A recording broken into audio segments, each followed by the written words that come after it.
uma paixão nem nasceu, foi um acaso. Ou seja, há aqui duas coisas que são importantes. Eu sempre fiz desporto. O meu irmão é licenciado em Educação Física, portanto o desporto enquanto atividade física, enquanto ocupação, enquanto eu fui jogadora federada de handball, era uma realidade, ou seja, eu não era daquele tipo de raparigas, se quiser, que tinha aversão às aulas de Educação Física, antes pelo contrário. Eu fiz a opção de desporto na escola e tudo isso. Mas no jornalismo não tem nada a ver, ou seja, eu não sou licenciada em Comunicação Social, para começar, ou seja, eu sou licenciada em Marketing e Comunicação Empresarial, com uma vertente muito forte da assessoria de imprensa no curso. Portanto, eu quando chego ao último ano da faculdade, resolvi fazer um estágio num órgão de comunicação social. Se eu vou estar aqui a fazer comunicados de imprensa e press releases para a imprensa, convém saber como é que funciona uma redação. E é assim que eu vou parar em 95 à RTP. Sem ser nada na área do jornalismo desportivo. Eu estou na RTP um ano e tal, depois acabou o estágio, eu saí, depois voltei. Quando voltei, houve um processo de passagem ao quadro de uma série de colaboradores. Portanto, uns estavam em contrato, outros recibos verdes, e eles fizeram um curso de formação, em que nós fizemos no âmbito desse curso um estágio de um mês em 3 editorias. Ou seja, eu escolhia 3 editorias e fazia um mês em cada uma. Uma das editorias onde eu fiz estágio, isto deixa-me fazer contas, em 97, foi o desporto. Portanto, eu fui fazer o meu último mês de estágio no desporto e nunca mais saí.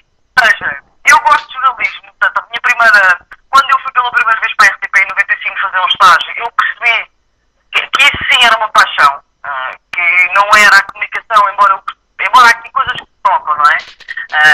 Mas era o jornalismo que eu gostava de fazer, e sim foi uma paixão na minha vida, e eu depois fiquei, portanto, segui sempre esse sonho. Quando cheguei ao jornalismo desportivo em 97, ou seja, a primeira coisa que me mandaram fazer na RTP, nesse estágio, foi um treino da União de Leiria, porque a União de Leiria jogava com o Boa Vista, que na altura estava mesmo entre os grandes, uma meia-final, ou uns quartos de final da Taça de Portugal, mas julgo que era uma meia-final.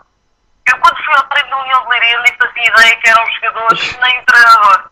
Eu fotocopiei aquelas coisas dos cadernos da bola, do início da época, e fui com um câmera e disse: tu tens que mostrar, porque eu não faço ideia quem são estes gajos. E então ele lá, mas não, quando cheguei lá, a minha vantagem, e sim, eu acho que é a vantagem das mulheres, o treinador da União de Leiria na altura era um senhor chamado Vítor Oliveira, e eu fui ter com ele, e disse: mister, eu não percebo nada disto. Eu fui parar ao desporto por acidente, já sou um jornalista há algum tempo, vai ter que me ajudar. E ele foi absolutamente maravilhoso. Deixou-me fazer a entrevista no relevado, deixou-me que o câmara filmasse ali à volta do relevado. Não sei se pela minha sinceridade, de facto, pelo facto de ser mulher, mas ele deixou-me fazer tudo o que normalmente, e eu antes mais tarde percebi que não se fazia nos treinos. E foi muito bem recebida por ele, e ele explicou-me e teve imensa paciência comigo.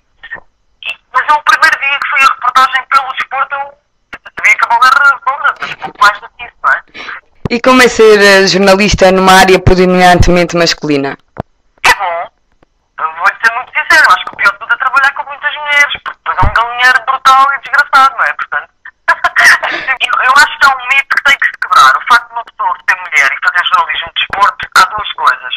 Nem temos que ser Marias Rapazes, nem temos que ser menos femininas ou menos mulheres do que qualquer outra mulher. É óbvio que eu acho que há um saber estar. Eu defendo que nós temos que ter sempre em tudo na vida, Sofia. Eu não vou a um campeonato do mundo de futebol como foi para a África do Sul, ou fazer um treino, e não vou de decotes e salto alto ou de mini saia. Mas isso não é por ser desporto, é por saber estar. Porque eu também não vou de biquíni e de havaianas para um casamento. É uma questão só de saber estar. Se nós vamos ao baile da embaixada, vamos de vestido comprido. Se vamos para a praia, vamos de havaianas. Se vamos a um casamento, vamos como deve ser. Portanto, eu não vou a um treino da mesma maneira, como se nós fôssemos as duas, em vez de a Sofia estar a tirar um curso de comunicação social, ou eu de ser jornalista, se nós fôssemos engenheiras, não nos passaria pela cabeça ir como engenheiras, diretoras de uma obra, trabalhar de mini saia de saltos altos e de decote, não é? Quer dizer, é uma questão de bom senso. Qualquer sítio ou qualquer profissão onde seja maioritariamente homens, as mulheres são bem recebidas, são bem tratadas, mas têm que saber estar.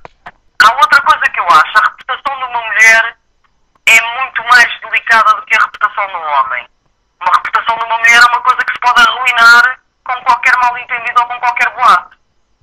E daí importante, porque como jornalista de qualquer área, a única coisa que nós temos é o nosso nome. É o facto das pessoas associarem o nosso nome à credibilidade, ao rigor, à verdade, certo? Portanto, há, obviamente, uma série de comportamentos que são pressupostos se nós queremos ser associados a esse tipo de padrões de rigor e de verdade, não é?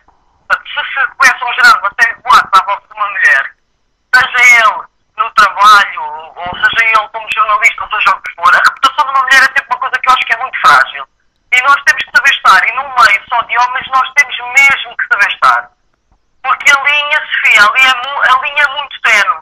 A linha entre o preto e o branco é muito tenue. E portanto nós temos que ser, de alguma forma às vezes duras, de alguma forma às vezes pouco simpáticas, para no fundo sobrevivermos e ganharmos o respeito das pessoas. Eu trabalho a dizer, eu cheguei ao jornalismo desportivo em 97, estamos em 2011, eu nunca tive um problema. Algumas vezes tive algumas gracinhas, lidei bem com elas, ou seja, respondi à altura, um bocado diferente, mas não tive um problema. E pensei que ao fim destes anos todos, ligar alguém e dizer, fala Cláudia Lopes da TVI, e as pessoas sabem seguramente quem é. Porque a pessoa constrói,